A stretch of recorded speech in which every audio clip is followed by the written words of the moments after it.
And we have two very, very interesting presentations. We've talked before about the fact that we're going to talk about technology. And technology is something that, whether we want it or not, is here to stay in coaching. More and more, technology plays a big part in coaching.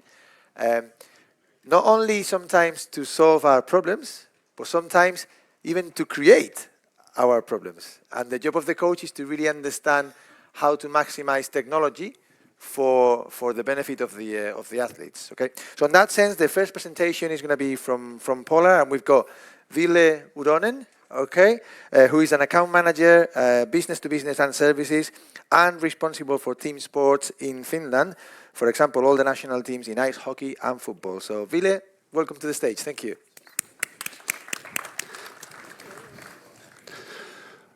Hi everybody, it's so good to see that there is still so many of you left here, because I know there is lots of attractions outside there, but we will all make it to the game. I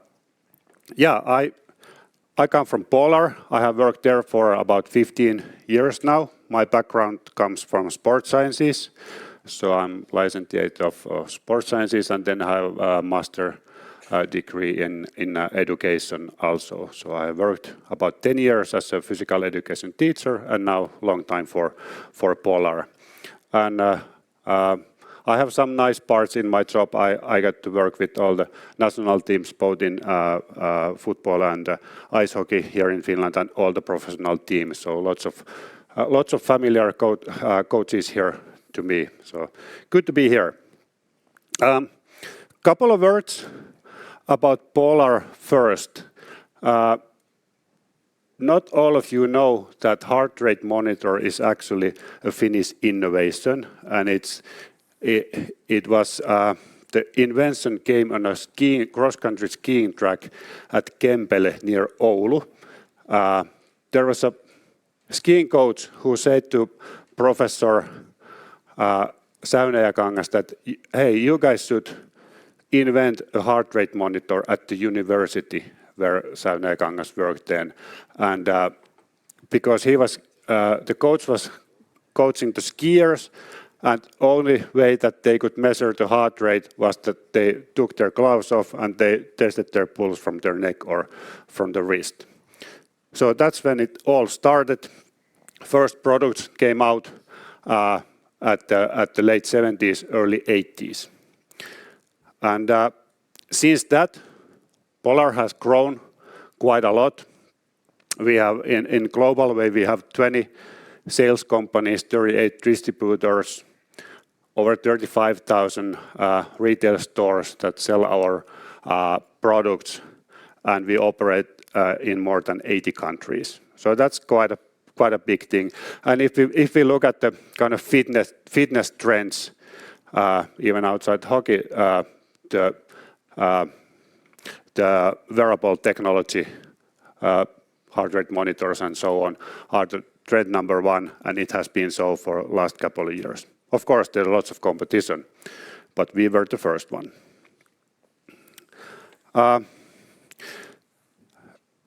Because Polar has lots of, the history is from the university, the research has been our base ever since. So we have a great research center which does cooperation with the top Olympic committees, top research institutes in sports all over the world. At our Kempele headquarters, there is tens of doctors working to create our products, and that is one thing that makes us unique. As an example, our database at our research library, there is over 10,000 scientific publications where Polar products has been used. And only last couple of years, over 3,000. That number is something that is more than all the competitors have all together. So if somebody is doing a research, whether it's on ice hockey, it's for children's physical activity, it's for football, it can be for horses, it can be even penguins or something like that. They contact us and can we use your products in this kind of research. And that's really interesting, and that gives us a lots of boost for to get those cooperations to help to build better devices and more accurate algorithms. It was so nice to hear Mr. Summanen speak earlier. Him and other famous Finnish coach Erkka Westerlund made a book for Polar in 1999, 2000 during that season, and had earlier today nice discussion with Mr. Summanen about this book, and he remembered well when they were doing it. And it's so funny that this content from year 2000, it's still valid. Hockey has changed, but the basic physiology has not changed, of course. So we are having this, we have been into hockey also for over 20 years. Now we are making a new content with cooperation with the Finnish Hockey Federation, but this is a nice book. You can find this online as a PDF. I can share you the link if you visit our booth there. If we think about the measurement, or using the technology, we are facing the same challenges in all sports. Whatever it is, track and field, ice hockey, whatever. If we think about young players, the sedentary lifestyle is the challenge number one. In Finland, we know by the researches that less than 10% of kids 14 to 16 years old are physically active 1 hour per day or more. So less than 10%. That means that we have less than 10% of the age group that we can share to all different sports. You know what I mean? Because the 90% who are not physically active 1 hour per day daily, they will never be athletes. They can be something else, but they are not going to be athletes. So that lifestyle that we are living now is a big challenge for us. Other thing is lack of individual so-called training. Everything is so organized now. The kids participate to the team practices, but they don't go that much outside and have their own games and ride their bikes and stuff like that. And that means that this has a huge impact on sort of training readiness. Are they able to handle the training load once they are getting older? And one other big thing is their aerobic capacity, how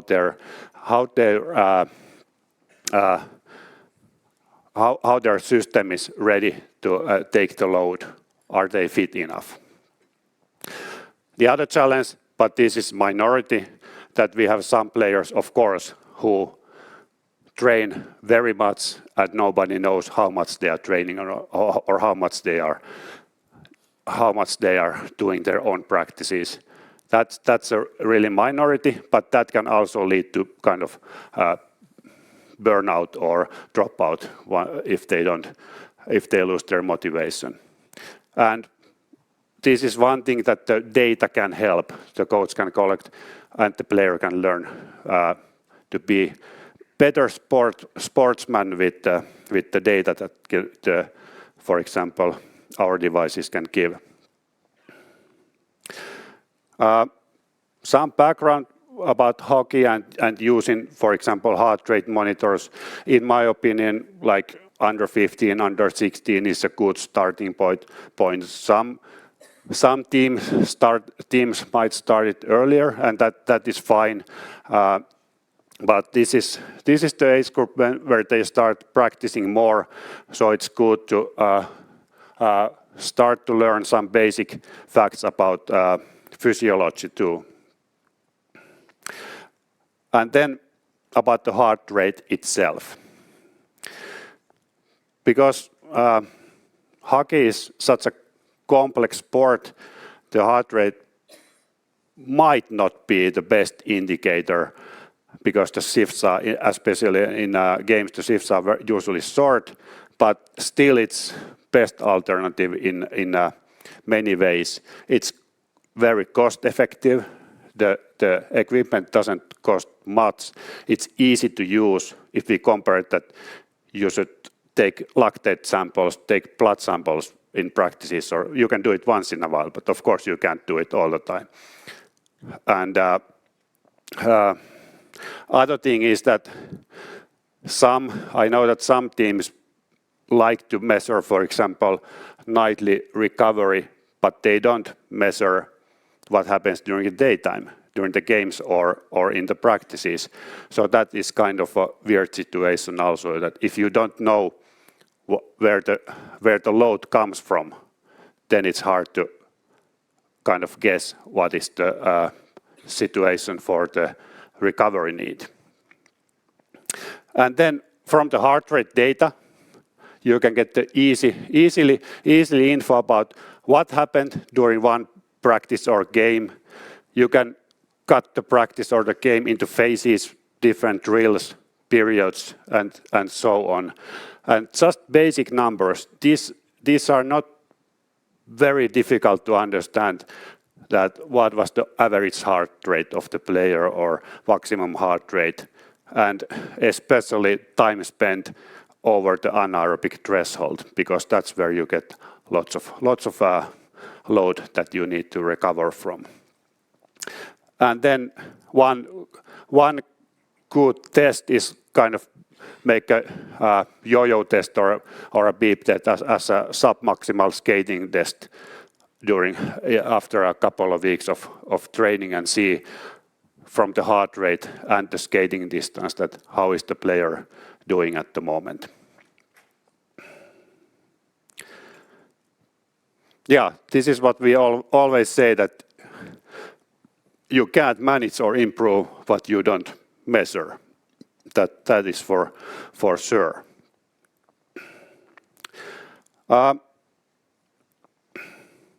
Couple of more things about usage in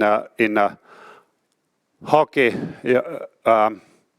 Each drill, for example, is of course it's always different for the goalies or forwards or defense, and you can create a drill bank based on also on the physiological facts. Of course, there is the tactical and the team effort is probably the more important factor, but the physiological factor is also very important there. And then one thing is that almost everywhere in all sports there is too much average level training. So the hard sessions are not hard enough and the easy sessions are not easy enough. So there is way too much average work in the practices.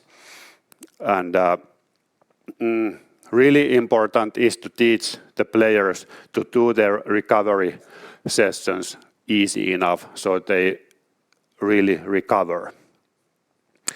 One thing with the young players, especially who are playing, for example, U20 league, they practice a lot, they go to school or are in the army and so on. They really spend lots of energy. And nowadays the energy expenditure measurement is quite reliable.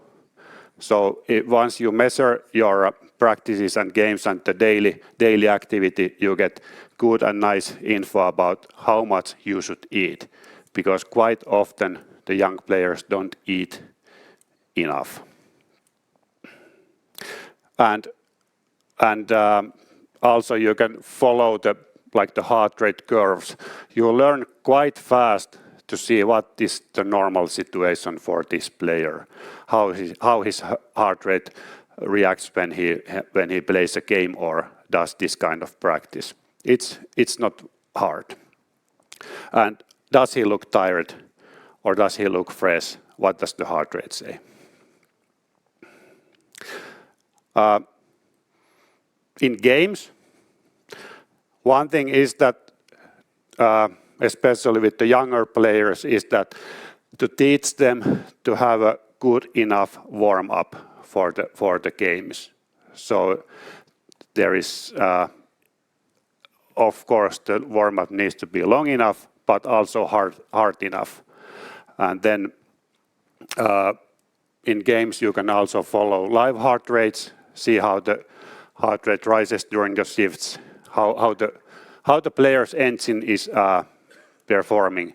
And of course, even more important is to follow the recovery during the shifts. How low does the heart rate drop? That is really easy to follow from the iPad. Then about the product itself, we have for live heart rate monitoring in a hockey environment, we have two different systems. We have a Polar Team app, which works with the basic heart rate sensors, and then we have Polar Team Pro. First, couple of words about the Polar Team app. This is pretty cheap because it's free of charge. So you can download it from the App Store anytime, and you can use it with our heart rate sensors, H10, H9, or VeritySense. You get the live data easily on every arena. The range is good, about 70 to 150 meters, but indoors it works very well. You get the basic info there from the team level, and you get the heart rate curves from the players, and you can send the data as a PDF file also to the players if wanted. And you can use this, like I said, with 3 different sensors. App is free. Sensors are starting from €400 per 10 pieces package. So it's not a big investment even for the junior teams. And quite new thing is the VeritySense sensor that you can place on your arm if the player prefers that. It's almost as accurate as the H10 or H9 sensor that you wear on your chest. Then the Polar Team Pro system, which is a bit more complicated, but it's also easy to use. It has some features that you cannot utilize in hockey because it has also GPS built in there and lots of analysis for running sports. But live data from the heart rate you can, and there is also a web service for the system, so you can analyze and put the games and practice in the phases. So it's well, like I said, it's a Team Pros. Here's a couple of examples from that data. This is just normal practice on ice. 2 defensemen doing the same practice. Quite big differences. If we think about on the red zone, which is like over anaerobic threshold, the other guy has been almost 20 minutes. Other 0 seconds. And these are like national level team players. So huge differences. Of course, we can't see anything here what happened during the practice, but the difference can be big. Here's 3 forwards from the same practice. Quite big differences here also. The guy with the gray curve is really recovering well. Is he in better shape? I don't know, but it looks like that. Quite great differences. These are something that you really can't know if you don't measure. Then there is 3 goalies from this same practice. With the goalies, I have seen some really funny heart rate curves taken. We all know that the goalies are different, so there can anything happen with the heart rate too. They get so excited sometimes. This is from game. This is not split in the periods, but there's the warm up and then three periods. This is just 2 centers performing quite nicely, looking quite same. Wouldn't be worried about any of those. Then two defenders, same game, not very much difference between them either. Just a couple of words about the watches. With the watches you can measure. I started talking about the daily activity and the physical activity. With the watches you can measure that. Are they active enough? When do they go to sleep, for example? Are they being physically active during their free time outside of the school and practices or work and practice and so on? We can measure the sleep time, sleep quality, nightly recharge based on the heart rate variability and other metrics. Lots of stuff. There's some font issues here, but what we are doing with just a couple of words, what we are doing with the Finnish national teams is that all the teams are using our products, both men and women in all the age groups, and lots of players have also their own Polar watches. And the national team coaches might have, not all have, but have a possibility to access to the data, players' data, even in their home teams. So this is one nice cooperation that we are doing to build and to get more better players. About industry partnerships and like product development, please visit us at our booth if you want to build an app by using Polar products in your country or something like that. We can help you there. Thank you.